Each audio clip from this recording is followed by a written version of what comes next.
আসসালামু আলাইকুম রহমতুল্লাহি আবরকাতুহু। তাল গাছের নিচে দাঁড়িয়ে রয়েছি আর আমি দেখাই এই জায়গাটা কেমন শুনশান। এই যে পিছনে একটা রাস্তা, কোনো মানুষ নেই। এই যে পিছনে একটা রাস্তা, ওই একটা বাড়ি আছে। আর এই যে পিছনে একটা রাস্তা, এখানে কিছু ঘর বাড়ি আছে। হচ্ছে আমি 3 রাস্তার মোড়ে তাল গাছের নিচে দাঁড়াই রয়েছি। তো এই যে শুনশান বাতাস,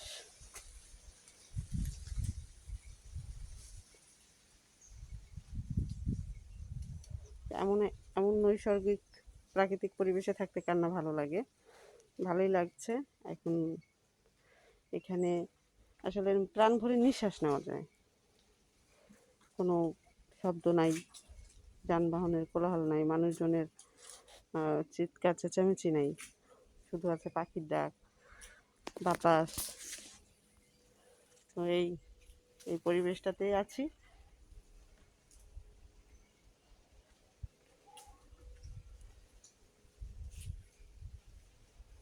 তো এখান থেকে বাজারে যেতে হলেও হচ্ছে অটো বলে রাখা লাগে, যারা এখানে অনেকে যেটা আছে পেশা হিসেবে নিচ্ছে অটো চালায়।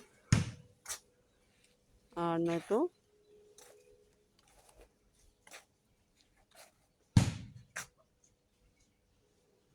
এখানে একটা আইসক্রিম কি করতে আসছে, আইসক্রিম দেখাই। আর এই যে কলা হয়ে আছে, কলার ছুরি।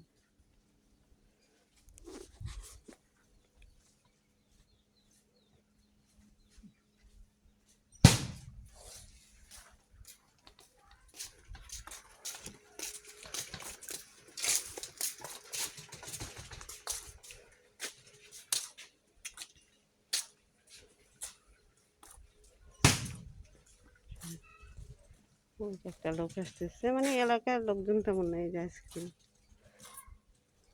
এমন থাপ্পড় দিলেই মানুষজন বোঝে যে আইসক্রিম আসছে বা কিছু আসছে। তো এত নিরিবিলি জায়গা বাংলাদেশে এখনো আছে। অনেক জায়গা আছে, হয়তো আমরা সেগুলো জানি না, কিন্তু মানসিক শান্তির জন্য আসলে মাঝে মাঝে নিজেকে এমন জায়গায় নিয়ে যেতে হয়, সুযোগ করে দিতে হয়। স্ট্রেস বলেন, যা কিছু আছে সব কিছু চলে যাবে। জীবনটা আসলে অনেক কিছু ধৈর্য নিয়ে সহ্য করার পরে সামান্য কিছু সময়ের জন্য হলেও নিজেকে সময় দিতে হবে, সব কিছু এক সাইডে রেখে। কারণ ভালো রাখার দায়িত্ব একমাত্র আল্লাহ সুবহানাহু ওয়া তাআলা প্রত্যেকটা মানুষের নিজের কাছে নিজেরটাই রেখে দিচ্ছে। আপনি আপনার ভালো রাখার ওনার, আল্লাহ তাআলা আপনাকে ওনার বানাই দিচ্ছে। ভালো থাকবেন। আসসালামু আলাইকুম রহমতুল্লাহি ওয়া বারাকাতুহু।